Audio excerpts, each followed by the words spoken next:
नमस्ते साथियों, इस वीडियो में आप सभी का स्वागत है। आप देख रहे हैं राइट इन्फो क्लब का वीडियो। मैं हूं आपका साथी प्रदीप मौर्य और आज के इस वीडियो में हम बात करने वाले हैं एएनएम और जेएनएम एप्लीकेशन फॉर्म के बारे में। अगर आप एएनएम या फिर जेएनएम नर्सिंग का कोर्स करना चाहते हैं किसी प्राइवेट कॉलेज से या फिर सरकारी कॉलेज से यानी कि गवर्नमेंट कॉलेज से, सो वीडियो के एंड तक बने रहिए। एप्लीकेशन फॉर्म रिलीज हो चुके हैं। कौन अप्लाई कर सकता है, किस तरीके से, कहाँ पर अप्लाई कर सकते हैं, फॉर्म भरने की फीस कितनी है, एग्जाम होगा या फिर मेरिट बेस पर सिलेक्शन होगा, हर एक चीज़ आपको बताएंगे। बस आपको वीडियो के एंड तक बने रहना है, चीज़ें आपको समझते रहना है। साथियों, जब आप इस वेबसाइट पर आएंगे hnbumu.ac.in पर या फिर आप गूगल पर सर्च कीजिएगा Hemvati Nandan Bahuguna Uttarakhand medical education university Dehradun, इतना सर्च करेंगे तो आपको फर्स्ट रिजल्ट आपको ये वाला देखने को मिल जाएगा। इस पेज पर आएंगे तो यहाँ पर आपको देखने को मिल जाएगा नीचे ये वाला section nursing paramedical entrance 2022। Simply click करेंगे इस पर, देन आप आ जाएंगे इस पेज पर। यहाँ पर आपको टेक्स्ट रन करता हुआ दिखाई देगा इन्फॉर्मेशन ब्राउज़र के रिगार्डिंग और शेड्यूल के रिगार्डिंग, मतलब कि कब से क्या चीज़ें होंगी और इन्फॉर्मेशन का ब्राउज़र कहाँ पर है ये भी आपको देखने को मिल जाएगा। हमें करना है एएनएम या फिर जेएनएम नर्सिंग का कोर्स, तो सिंपली क्लिक करेंगे इन्फॉर्मेशन ब्राउज़र एएनएम जेएनएम पर।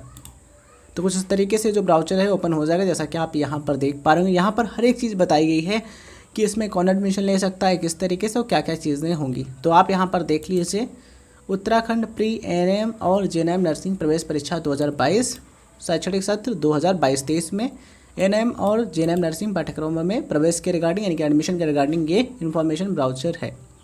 आप यहाँ पर देख पा रहे होंगे आयोजक हेमवती नंदन बहुगुणा उत्तराखंड चिकित्सा शिक्षा विश्वविद्यालय। ठीक है, हेल्पलाइन नंबर यहाँ पर दिया गया है, ये दिया है ईमेल आईडी जिसके जरिए आप कांटेक्ट कर सकते हैं इनसे। ऑफिशियल वेबसाइट का लिंक यहाँ पर दिया गया है। सबसे पहले आप ये देख लीजिए इंपॉर्टेंट डेट्स। आप यहाँ पर देख पा रहे हैं ऑनलाइन आवेदन पत्र जारी करने की तिथि। तो यहाँ पर डेट क्या है, 2 जून 2022। 2 जून से एप्लीकेशन फॉर्म स्टार्ट हो चुके हैं और फॉर्म भरने की लास्ट डेट है 30 जून 2022। तो आपके पास समय पर्याप्त है। आप चाहें तो अभी भी फॉर्म भर सकते हैं 5:30 बजे तक, यानी कि इवनिंग 5 PM तक आप फॉर्म भर सकते हैं इस डेट को। ठीक है, फीस भी आप इसी डेट तक पे कर सकते हैं। आप यहाँ पर देख पा रहे होंगे। हम बात करें कि एडमिट कार्ड यानी कि प्रवेश पत्र कब आएगा, तो यहाँ पर आप देख पा रहे होंगे प्रवेश पत्र वेबसाइट से डाउनलोड करने का डेट दिया गया है 2 जुलाई 2022। ठीक है, तो 2 जुलाई 2022 को 2 बजे से आप अपना जो एडमिट कार्ड है डाउनलोड कर पाएंगे इसी वेबसाइट से। परीक्षा का डेट देख लीजिए, तो परीक्षा आपकी जो है एएनएम और जेएनएम की वो होगी 9 जुलाई 2022 को शनिवार के दिन। टाइम रहेगा 10 बजे से 12 बजे तक और दूसरा रहेगा 2 से 4 बजे तक। 10 से 12 किसका है, यह है जेएनएम नर्सिंग एंट्रेंस एग्ज़ाम के लिए और 2 से 4 है एएनएम नर्सिंग एंट्रेंस एग्ज़ाम के लिए टाइम। ठीक है, तो 9 जुलाई 2022 को आपका एंट्रेंस एग्ज़ाम होगा, उसके बेस पर एडमिशन मिलेगा। डायरेक्ट एडमिशन यहाँ पर नहीं होने वाला है, तो आप इस चीज़ को ध्यान रखिएगा। यहाँ पर आपको प्रवेश परीक्षा देनी होगी एंड उसके स्कोर के बेस पर आपको एडमिशन मिलने वाला है अलग अलग कॉलेजेस में। यहाँ पर सरकारी और प्राइवेट दोनों प्रकार के कॉलेजेस हैं जिनमें आप एडमिशन ले सकते हैं इस एंट्रेंस एग्ज़ाम के ज़रिए। आप यहाँ पर देख लीजिए एग्जामिनेशन के सेंटर उत्तराखंड प्री एएनएम और जेएनएम नर्सिंग प्रवेश परीक्षा 2022 का आयोजन इस डेट को निर्धारित समयावधि में देहरादून, श्रीनगर, गढ़वाल, नई टिहरी, हल्द्वानी, पिथौरागढ़, हरिद्वार, गोपेश्वर, उत्तराखंड एवं अल्मोड़ा। ठीक है, ये जो एग्जामिनेशन सेंटर्स होंगे यहाँ पर आपको परीक्षा कराई जाएगी। चलिए अब हम बात करते हैं क्वालिफिकेशन के बारे में। उससे पहले आपको बता देते हैं सीटों के बारे में। तो यहाँ पर आप देख लीजिए जेएनएम यानी कि जनरल नर्सिंग एंड मिडवाइफरी पुरुष अभ्यर्थियों हेतु केवल 20% सीटें आरक्षित रहेंगी। यहाँ पर आप देख लीजिए, अगर आप एक मेल कैंडिडेट हैं या फिर फीमेल कैंडिडेट हैं तो आप इसके लिए अप्लाई कर सकते हैं। मतलब कि यहाँ पर जेएनएम नर्सिंग का जो प्रवेश होने वाला है, एडमिशन होने वाला है, इसमें लड़के और लड़कियाँ दोनों ही फॉर्म भर सकते हैं, एडमिशन ले सकते हैं। लेकिन यहाँ पर आपको ध्यान रखना है, जो मेल कैंडिडेट्स यानी कि जो पुरुष अभ्यर्थी हैं, जो लड़के हैं, उनके लिए केवल 20% यानी कि 20% जो सीट्स हैं वो रिजर्व्ड है। यानी कि वो जो 20% सीट हैं उन पर केवल पुरुष उम्मीदवार ही एडमिशन ले सकते हैं। इसमें male and female both candidates apply कर सकते हैं। बात करें एएनएम नर्सिंग कोर्स की, ऑक्सिलरी नर्सिंग एंड मिडवाइफरी की, तो इसमें केवल महिला अभ्यर्थी ही अप्लाई कर सकते हैं। मतलब कि इसके लिए ओनली फीमेल कैंडिडेट्स अप्लाई कर सकते हैं। आई होप आपको चीज़ें समझ में आ रही होंगी। इसके अलावा जो अदर चीज़ें हैं वो आप यहाँ पर पढ़ सकते हैं। साथियों, अब हम बात करते हैं क्वालिफिकेशन के बारे में। तो यहाँ पर आप देख पा रहे हैं क्वालिफिकेशन के बारे में इन्फॉर्मेशन मेंशन की गई है। अगर आप जेएनएम नर्सिंग का कोर्स करना चाहते हैं तो उसके लिए ज़रूरी है कि आप सबसे पहले भारत के नागरिक हों, यानी कि आप इंडियन सिटीज़न हों। ठीक है, दूसरी चीज़ आप बिल्कुल फिट हों, शारीरिक और मानसिक तौर पर आप फिट होने चाहिए। मेडिकली आप बिल्कुल फिट होने चाहिए, स्वस्थ होने चाहिए। ठीक है। एज लिमिट की बात करें तो आपकी एज कम से कम 17 वर्ष होनी चाहिए। कब तक होनी चाहिए? 31 दिसंबर 2022 तक। ये जो डेट है ना, इस तक कम से कम आपकी एज 17 वर्ष होनी चाहिए। इससे कम नहीं होनी चाहिए। इससे अधिक है या फिर इतनी है तो आप फॉर्म भर सकते हैं। अधिकतम 35 वर्ष की एज तक आप फॉर्म भर सकते हैं। अगर आप एक एनएम या फिर एलएचबी कैंडिडेट हैं तो आपके लिए कोई भी अपर एज लिमिट नहीं है, जैसा कि आप यहाँ पर देख पा रहे होंगे।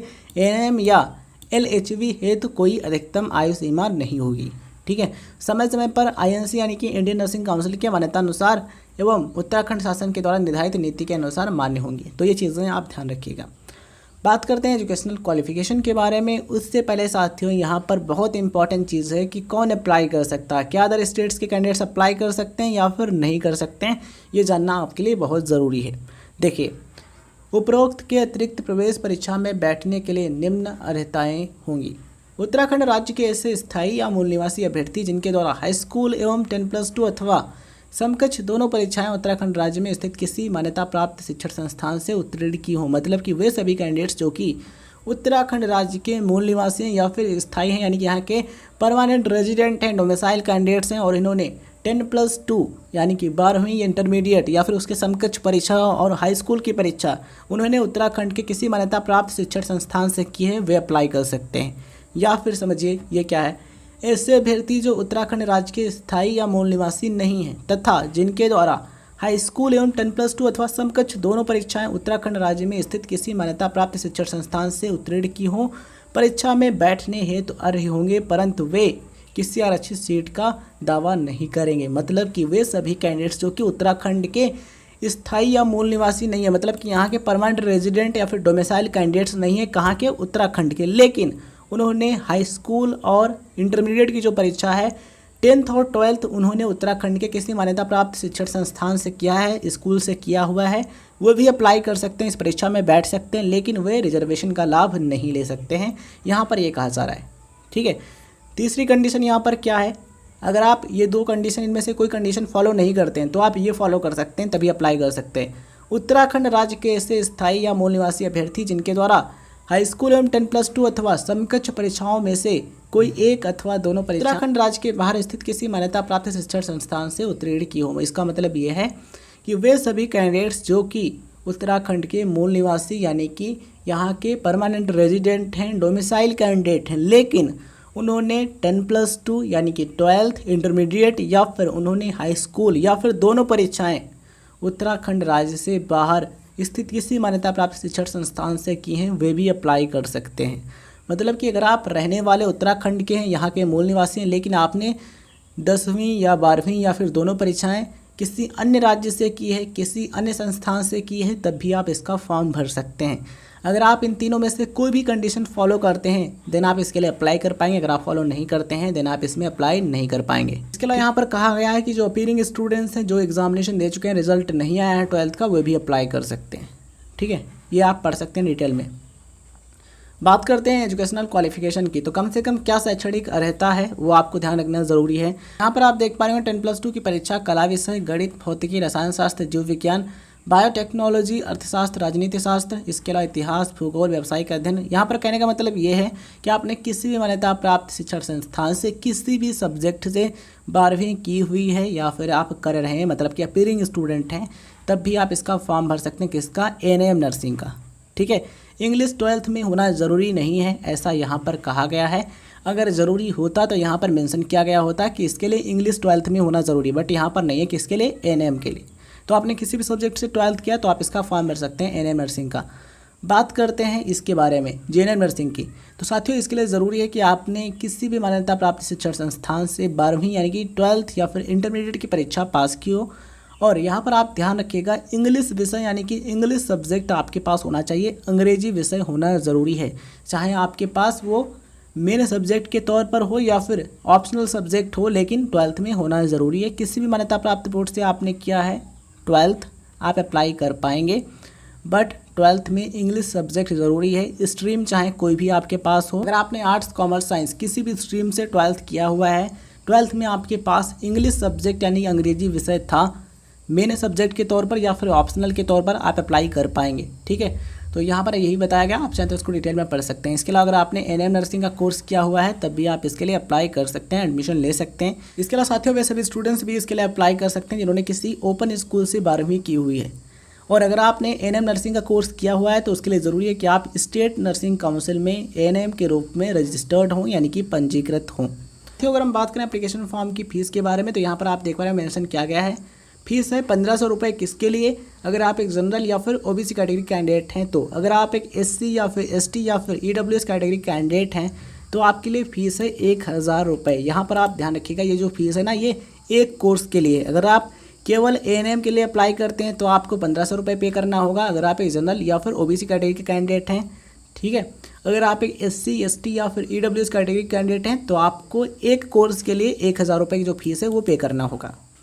मतलब कि पर कोर्स की फ़ीस है 1500 रुपये। मान लीजिए आप दोनों के लिए अप्लाई करते हैं, किसके लिए? एएनएम के लिए और जेएनएम के, दोनों के लिए अप्लाई करेंगे। और आप एक जनरल या फिर ओबीसी कैटेगरी के कैंडिडेट हैं तो ऐसे में आपको पे करने होंगे 1500 प्लस 1500 यानी कि 3000 रुपये। क्यों? क्योंकि एक कोर्स की फ़ीस है इतनी और अगर आप दोनों के लिए अप्लाई कर रहे हैं तो डबल हो जाएगी, यानी कि 3000 रुपये। वहीं अगर आप एक एससी या फिर एसटी या फिर ईडब्ल्यूएस कैटेगरी कैंडिडेट हैं और आप दोनों कोर्स के लिए अप्लाई करना चाहते हैं तो ऐसे में आपको पे करना होगा 1000 रुपये प्लस 1000 रुपये यानी कि 2000 रुपये। आई होप आपको चीज़ें समझ में आ गई होंगी।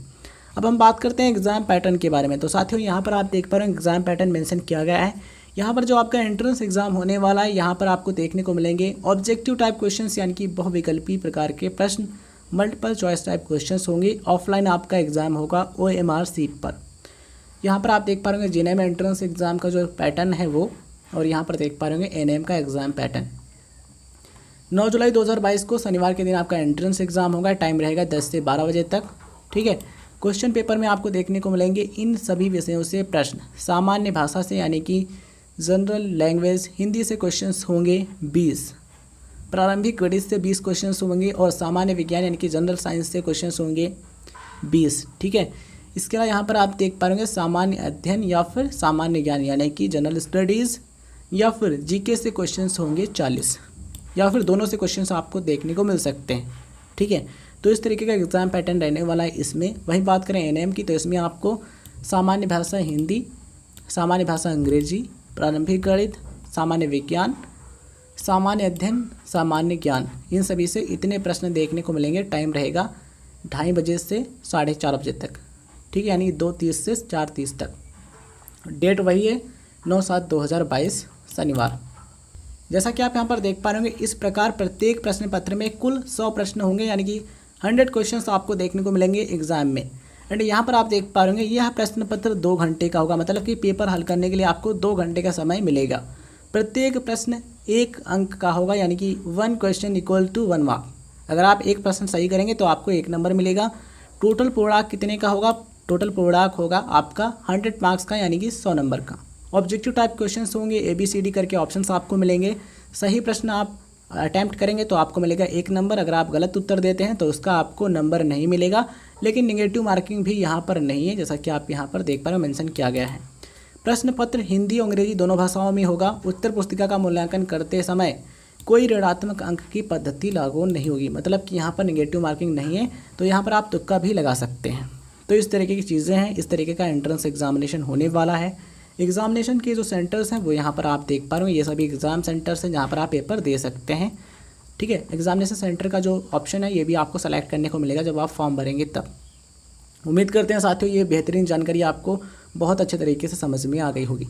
आइए अब हम बात करते हैं किस तरीके से कहाँ पर आप अप्लाई कर सकते हैं। उससे पहले मैं आप सभी को बताना चाहूँगा ये जो इन्फॉर्मेशन का ब्राउज़र है आप इसको अच्छे तरीके से पढ़ लीजिएगा एंड देन आप अप्लाई कीजिएगा। देखिए इस पेज पर आइए, यहाँ पर आपको देखने को मिलेगा न्यू रजिस्ट्रेशन का ऑप्शन। अगर आपने अभी तक अप्लाई नहीं किया तो इस पर क्लिक करेंगे। अगर आप पहले से रजिस्ट्रेशन कर चुके हैं तो आपको ऑलरेडी रजिस्टर्ड पर क्लिक करना है। न्यू रजिस्ट्रेशन करना है तो सिंपली इस पर क्लिक कीजिए। देन यहाँ पर ये जो इन्फॉर्मेशन दी गई इसको अच्छे तरीके से पढ़ लेना है एंड आई एक्सेप्ट पर क्लिक करना है, प्रोसीड पर क्लिक करना है। देन आप आ जाएंगे इस पेज पर। यहाँ पर आपको अपना मोबाइल नंबर जो एक्टिव मोबाइल नंबर है एंटर करना है, कैप्चर एंटर करना है, सबमिट करना है। देन आपके सामने एक नेक्स्ट विंडो ओपन हो जाएगी, नया पेज आ जाएगा। वहाँ पर आपको डिटेल्स फिल करने का ऑप्शन मिलेगा एंड आगे आप फॉर्म भर पाएंगे, ठीक है। तो इस तरीके का प्रोसेस रहने वाला है। उम्मीद करते हैं साथियों आपको हर एक चीज़ बेहतरीन तरीके से समझ में आई होगी। वीडियो जानकारी आपको पसंद आई हो तो इस वीडियो को लाइक कीजिए, अपने दोस्तों के साथ शेयर कर दीजिएगा, जिससे उनको भी पता चल सके कि फॉर्म रिलीज हो चुके हैं, वो भी एडमिशन ले पाएँ। तो चलिए साथियों इस वीडियो को एंड करते हैं, मिलते हैं किसी नए वीडियो में। और आप लेटेस्ट अपडेट के लिए टेलीग्राम ज्वाइन कीजिएगा, डिस्क्रिप्शन में लिंक दिया गया है। धन्यवाद साथियों, जय हिंद, जय भारत। मिलते हैं किसी नए वीडियो में।